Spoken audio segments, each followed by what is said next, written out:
My in-laws helped take our baby for 5 months based on lies, and the system failed us completely.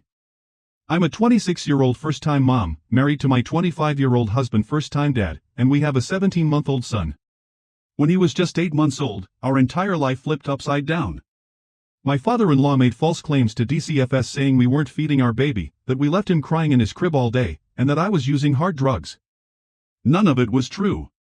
He barely knew anything about our day-to-day life, and yet he said these things with confidence because he was angry that we didn't want his involvement. My husband and his father have a very complicated past. It wasn't just my decision. To make things worse, my mother-in-law works for DCFS in another state and she backed him up. She added to the lies and helped him get the attention of DCFS in Washington. I truly believe her position made them take it more seriously. It didn't matter that there was no evidence. They still took our baby. He was placed directly with my father-in-law for 5 months. 5 entire months of our son's life, gone. We missed crawling, first words, his first birthday, everything. During that time we were treated like criminals. We fought like hell to get him back, and even now we're left with captive charges tied to our names like we actually hurt our child, which we never did. The only reason DCFS gave for removing him was low weight gain. They never once ordered an allergy test. They never once considered a medical issue. No one, not his foster guardian, not his doctor at the time, not a single caseworker, thought to question what he was being fed. When we finally got him back at 13 months old, I immediately asked for an allergy test. That's when we found out he's allergic to milk. He had been fed milk-based formula his whole life and actual milk once he turned 1. His body could not tolerate it. That's why he wasn't gaining weight. That's why he was so small. It wasn't abuse. It was a medical issue. And nobody figured it out but us. So yeah, I'm angry. I'm furious. The people who were supposed to protect us failed us completely. I'm angry at my in-laws for lying and manipulating. I'm angry at DCFS for believing them with no real proof. And I'm angry that we were the ones who had to figure out what was wrong after being treated like monsters. We're new parents. We took him to all his regular appointments. DCFS wouldn't leave us alone, but none of the doctors ever raised concern. They said we were doing fine. We never even thought to question it until we got him back.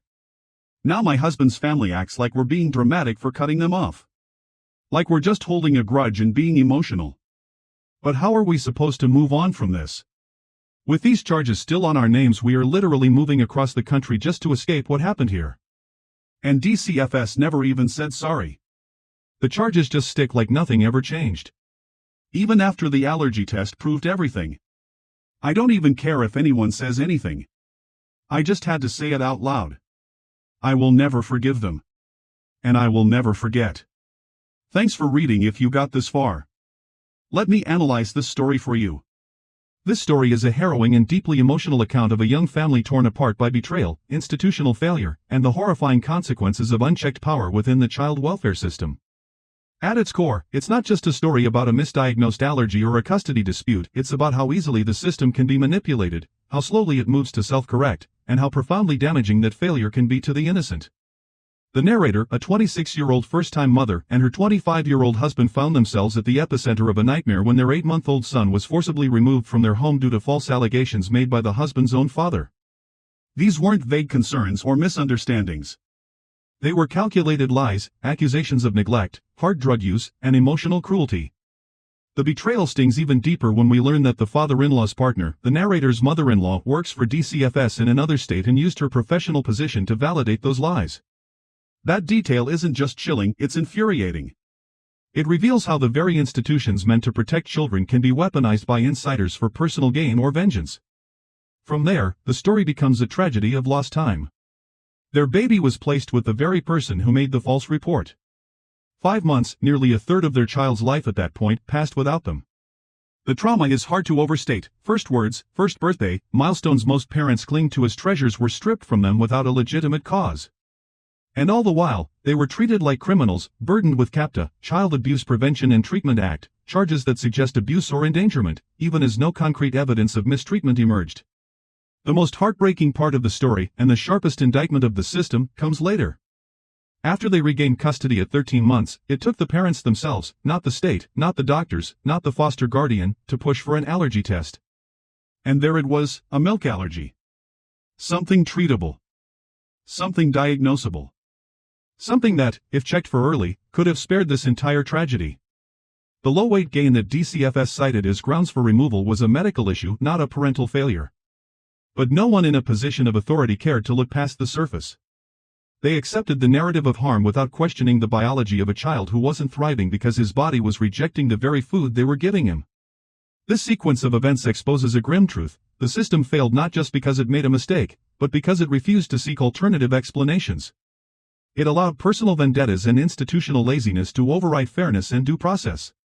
And then, when the truth surfaced, it offered no apology, no corrective action, just silence and a record that still follows the parents like a shadow. The psychological fallout is clear and raw. The narrator is not just angry, she's grieving. Grieving lost time, lost trust, and a lost sense of safety. Her anger isn't petty or reactionary. It's the righteous fury of someone who was gaslit, punished, and then abandoned by a system she was told to trust. The impact is long-lasting. They are literally relocating across the country, not for opportunity or family, but to escape a stigma that should never have existed. This is trauma in motion, the kind that doesn't just scar, but reshapes lives entirely. Adding insult to injury is the way the husband's family now minimizes what happened.